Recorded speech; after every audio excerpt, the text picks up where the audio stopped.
Cuixac monica ni monantzin. Es esa mujer vestida de sol con la luna bajo sus pies, está a punto de dar a luz. Cuixac monehuatl ni mopacayelis. Gracias al Nican Mopogua nosotros tenemos puntualmente qué fue lo que pasó y esta trascendencia de mensaje. Gran acontecimiento guadalupano.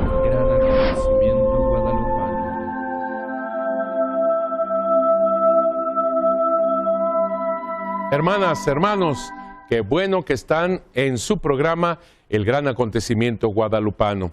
Gran Acontecimiento Guadalupano cuyo centro es Jesucristo nuestro Señor.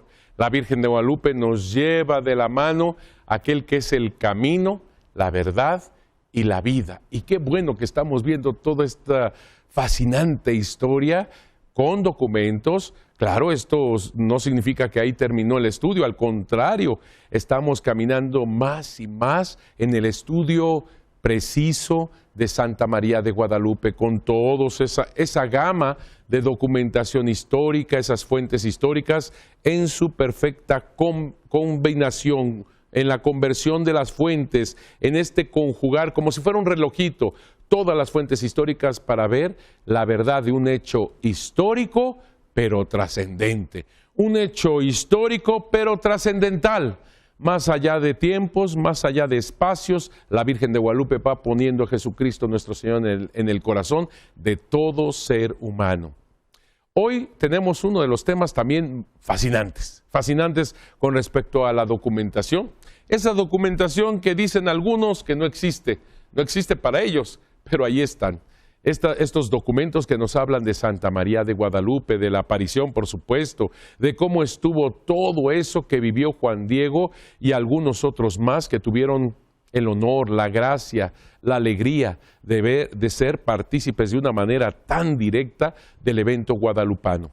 Uno de los documentos más importantes, no cabe duda, es el Nican Mopogua. Nican Mopogua se conoce por las dos palabras que inicia este documento, este manuscrito, escrito por Antonio Valeriano entre 1545 y 1548. Nican Mopogua, que quiere decir aquí se narra, aquí se dice, aquí se cuenta. Puede ser cualquiera de estas formas de decir Nican Mopogua, manuscrito de Antonio Valeriano, escrito entre 1545 y 1548, es decir, todavía vivía Juan Diego. Juan Diego muere en 1548. Así que fue Juan Diego quien lanzaba toda esta información, digámoslo así, de todo su encuentro con Dios a través de la Virgen de Guadalupe. Y fue Antonio Valeriano, un hombre indígena sabio, que estudió en el colegio de Tlatelolco, fundado precisamente por Zumárraga.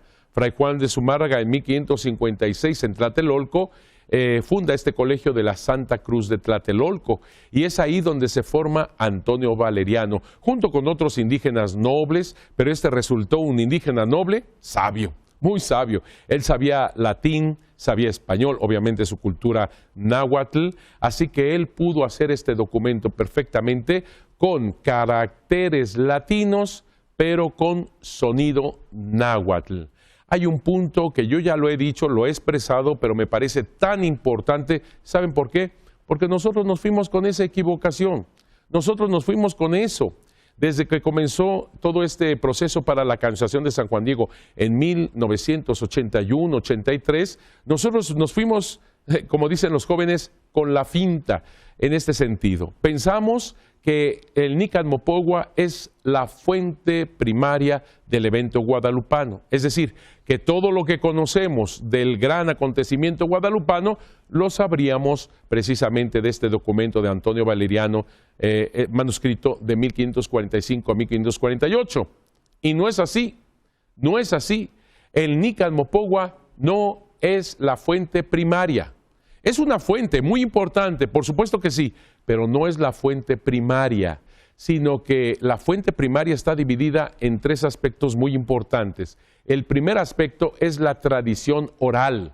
Es un hecho histórico no es un hecho inventado por Antonio Valeriano en el Nican Mopogua. Y como dicen algunos, Antonio Valeriano le puso en boca de Juan Diego tal y tal palabra, tal y tal expresión.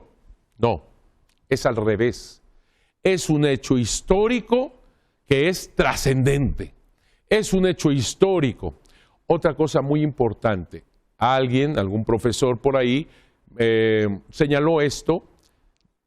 A mí me provocó un poquito de desconcierto al inicio cuando de repente escuché esto, diciendo, la Virgen de Guadalupe, el acontecimiento guadalupano es una cosa totalmente local, regional, es para México y nada más. Con todo respeto a esta persona que dice algo semejante, no es así, no es verdad eso. Es efectivamente en México donde se desarrolla todo este acontecimiento guadalupano, pero no es local. La Virgen de Guadalupe toma lo indígena, toma conceptos toltecas, le pide a un indígena que sea su mensajero. Ella toma una tilma de un indígena para poner su hermosa imagen, portentosa imagen, pero el evento guadalupano es para el mundo entero. Tenemos que recordar que lleva a Jesucristo nuestro Señor en su inmaculado vientre. Efectivamente, es algo que se da en la historia, pero trasciende la historia. Por eso no se puede decir que es un evento o es una devoción o es una advocación regional. Es como, por ejemplo, si te dijeran, Jesucristo, Jesús, es local. Jesucristo es para los judíos, porque Jesucristo nace bajo una comunidad judía, con leyes judías, Él se viste como judío, habla como judío, etcétera, etcétera. Entonces, Jesucristo nuestro Señor es para los judíos nada más, es local. No, ¿verdad? Claro que no. Jesucristo nuestro Señor toma de la cultura judía, toma la ley judía, Él toma vestuario judío, lengua judía, conceptos judíos, pero es para el mundo entero, Él como Redentor, Salvador. Exactamente la Virgen de Guadalupe es lo mismo. Ella toma lo indígena, vive, se mueve, conceptos, elige a un indígena, etcétera, etcétera, pero trasciende, va más allá de cualquier tiempo y de cualquier espacio. La Virgen de Guadalupe no es local, no es regional. Y si entendemos también México, la palabra México no es local. Para los indígenas no es el concepto de una nación con fronteras. México, como lo dije la otra vez, significa el ombligo de la luna. El ombligo de la luna, la conexión con la vida. Así que, hermanos míos, al hablar del Nican Mopogua, estamos hablando de una cosa histórica que se da en la historia, y vamos a ir poco a poco viendo esto con el Nican Mopogua, pero lanza esto a nivel mundial, universal. Es algo para la salvación de todo ser humano. No solamente contamos con un solo documento, el Nican Mopogua, que como te digo es un documento muy importante, pero son tres grandes pilares, el evento guadalupano como fuente primigenia, que es la tradición oral, como lo he dicho. La segunda es la imagen como códice que se lee y que lanza un mensaje. Y el tercero, el signo de los tiempos, todo lo que se mueve en torno al contexto guadalupano que vamos a analizar cada uno de estos pilares. Por supuesto que sí. El Nican Mopogua es una fuente, claro.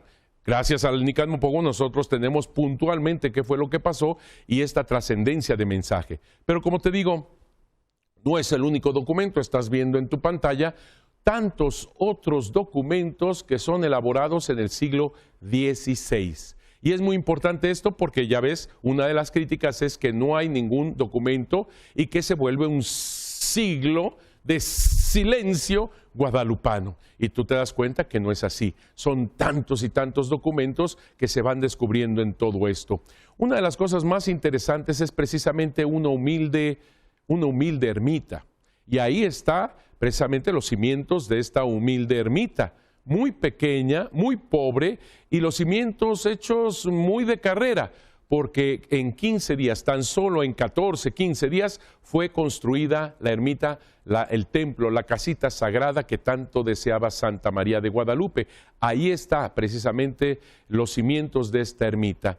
Pero sorprende muchísimo que en 1576, nada menos que 1576, el Papa otorga bendiciones, indulgencia, jubileo a la ermita del Tepeyac. Aquí tienes un documento que se encuentra en el archivo de los jesuitas en Roma, donde se habla: se ha habido la prorrogación de la indulgencia concedida por el Papa a la ermita de Nuestra Señora de Guadalupe, otra vez mencionado Guadalupe, no un nombre indígena, Guadalupe, y la conmutación del día como se ha pedido. Ahí viene en ese documento, que es muy interesante. Se van descubriendo documentos en ese siglo guadalupano. Y también este documento que también ha sido publicado, como lo ves ahí, en donde dice: también lleva reliquias para el señor arzobispo que su santidad envía, y la prorrogación del jubileo que pidieron los cofrades de la ermita de Nuestra Señora de Guadalupe de Tepeaquilla, para que no haya duda a qué santuario se estaba dedicando todo esto. A mí me llama mucho la atención esa palabra de la prorrogación del jubileo. Esto es el 1576, significa que está otorgando la continuación de un jubileo. Quiere decir que seguramente hay documentos de 1573, por lo menos, donde habla de ese jubileo. ¿Quién consiguió? ¿Quién fue, digamos, el puente entre el Vaticano, el Papa y el santuario de Nuestra Señora de Guadalupe? Fueron los jesuitas. Esto también es sumamente importante tenerlo en cuenta. Los franciscanos fueron los primeros que llegan a México. Después los dominicos, en menor número, los dominicos. También estaban los diocesanos. Esto antes de 1531. Solamente eran franciscanos, dominicos y diocesanos. Después, en 1533, llegan los agustinos. Y finalmente llegan los jesuitas en 1572. Cuando llegan a México, ven que, bueno, las áreas de parroquia y todo eso, ahí están los franciscanos, los dominicos, los agustinos, los diocesanos.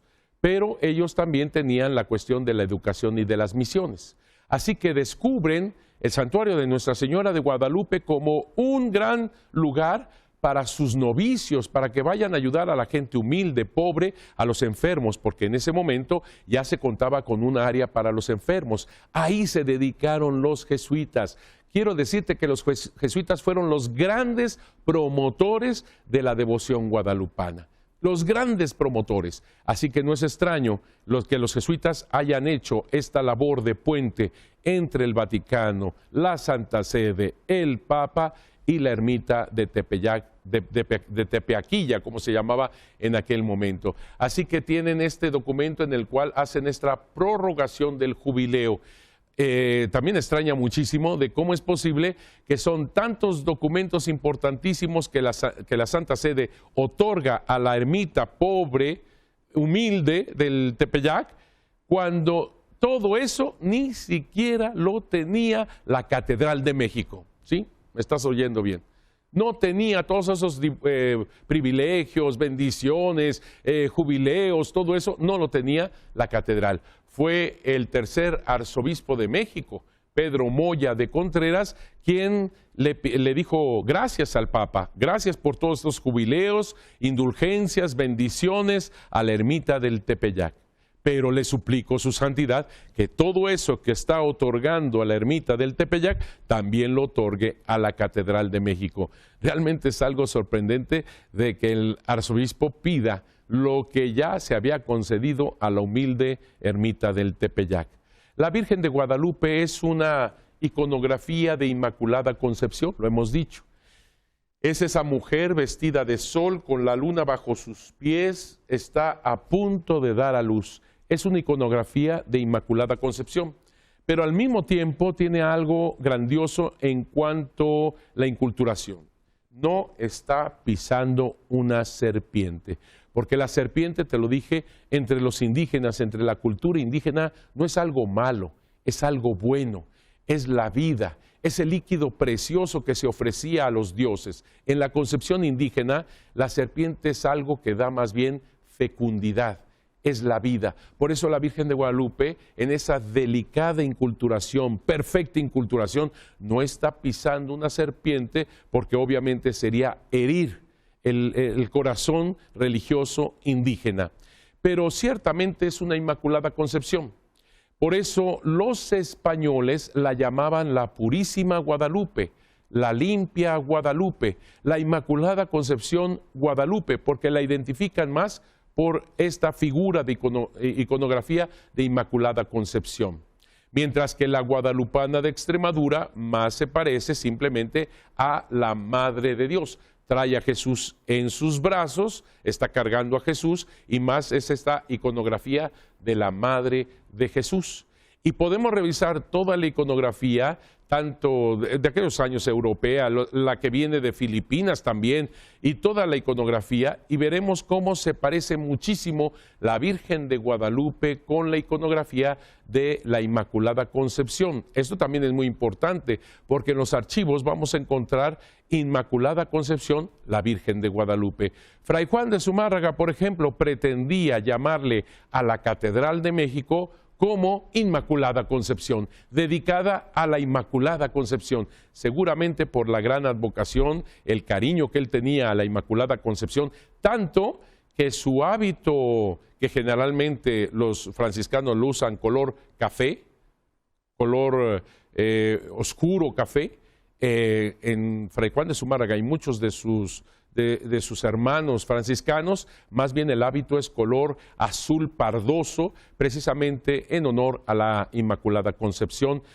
Así que no es extraño de que la Virgen de Guadalupe tenga esta cercanía con los franciscanos en ese sentido, a pesar de que algunos no la querían, no estaban claros. Si ellos hubieran advertido que la Virgen de Guadalupe no fuera exacto, no fuera ortodoxamente buena, la hubieran destruido.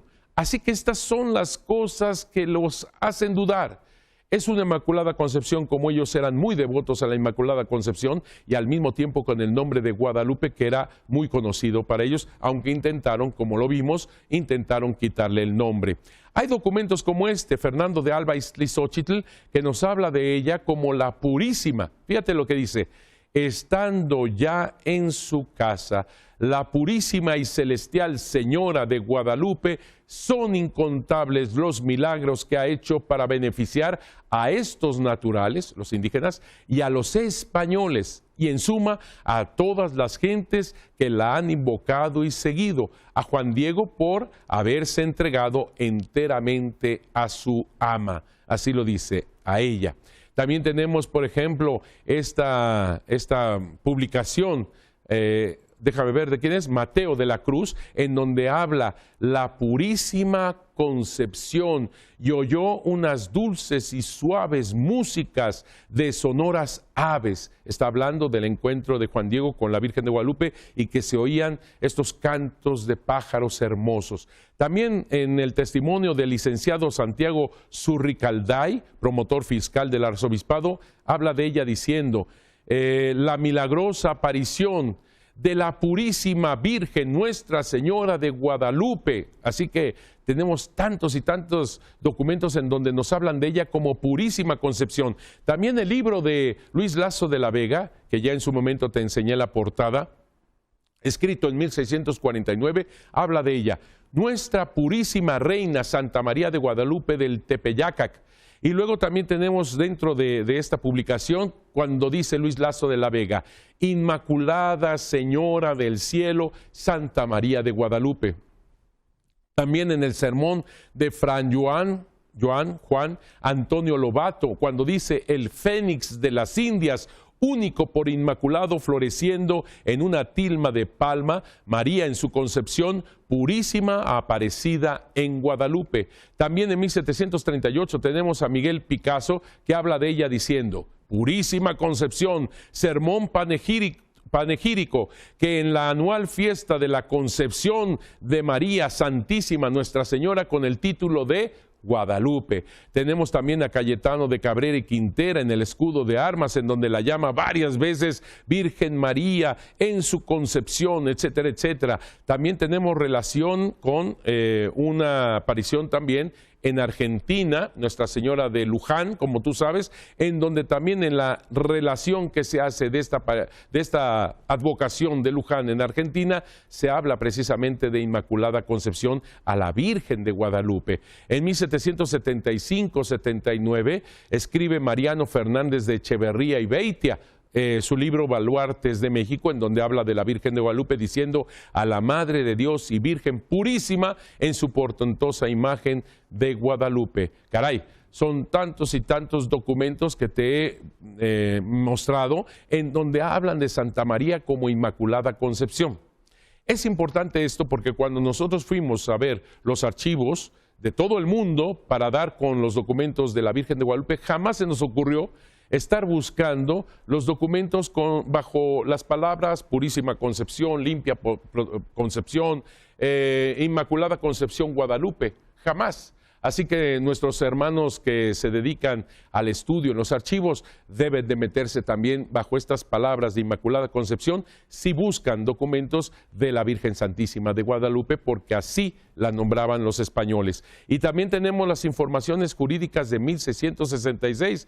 En estas informaciones que ya hemos hablado, incluso hemos mostrado algunos documentos, habla de la Inmaculada Concepción. En los documentos de Santa María de Guadalupe, de las informaciones jurídicas de 1666, se lanza una carta. Todos los firmantes son los que de alguna manera tuvieron algo que ver con las informaciones jurídicas. Y fíjate cómo lo dicen al Papa: singularísimo de haberle dado la imagen de la Virgen Santísima María, la Madre de Dios, aparecida milagrosamente en la manta de un recién convertido, asegurándole su protección, y en él a todo este reino. Ser esta hermosísima imagen de la concepción, misterio al que se ha mostrado vuestra santidad tan devotamente inclinado. Es importante esto también para que no se confunda con la Virgen de Guadalupe de Extremadura, España, que no tiene una iconografía de Inmaculada Concepción. Así que esto ayuda para desvincular nuevamente la devoción muy hermosa, no estamos en contra ni mucho menos, muy hermosa de allá del monasterio de Extremadura, España. La Virgen siempre será la misma, por supuesto, pero no tiene nada que ver con la Virgen del Tepeyac, su aparición. Las informaciones jurídicas de 1666 son muy importantes, muy importantes. Como te digo, es un cúmulo de documentos que van a ayudarnos para entender todo lo que es la historia de este maravilloso, gran acontecimiento guadalupano. Estas informaciones fueron preparadas desde el 11 de diciembre del año de 1665. Por eso, por ejemplo, el historiador Miguel León Portilla habla de ellas como las informaciones de 1665. Se está refiriendo a las mismas. Al 3 de enero de 1666 fue toda la preparación para iniciar estas informaciones jurídicas. Así que el primer levantamiento de testimonios de la información tuvo lugar del 7 al 22 de enero de aquel 1666, y así poco a poco se fueron haciendo todo este desarrollo, que vamos a tener un programa especial precisamente para ver el contenido de las informaciones jurídicas de 1666. Un cúmulo de documentos importantísimos que nos van a ayudar a entender más sobre la Santísima Virgen de Guadalupe, que tanto queremos, que tanto amamos. Que Dios los bendiga mucho. Nos vemos en el siguiente programa. Muchas bendiciones especialmente a nuestros hermanos enfermitos. Que Dios los bendiga y los proteja a través de Santa María de Guadalupe. Nos vemos al siguiente programa. Que Dios los bendiga mucho.